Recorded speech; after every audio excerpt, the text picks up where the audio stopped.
സൂക്ഷിച്ച് നോക്കണ്ടടാ ഉണ്ണി, ഇത് ഞാനല്ല. കഴിഞ്ഞ ആഴ്ചയിലെ ക്യാപ്റ്റന്മാരെ കുറിച്ച് ഷാനവാസിന്റെ അടുത്തൊരു കാര്യം പറഞ്ഞാൽ അനീഷായിരുന്നു കൂടുതൽ എണീറ്റ് സംസാരിച്ചോണ്ട്.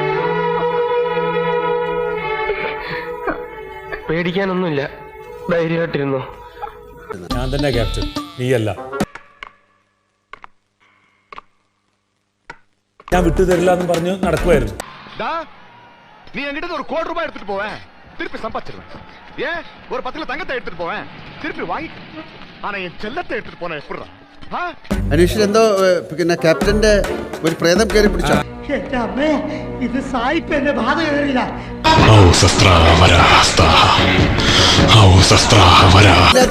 അനീഷിന് ആൻസർ ഉണ്ട്. എന്താണെന്ന് വെച്ചാല് അതെന്താണെന്ന് വെച്ചാൽ പറയൂ സാർ. അതെ, എന്താന്ന് എന്നെ കൊല്ലാതിരിക്കാൻ പറ്റുമോ?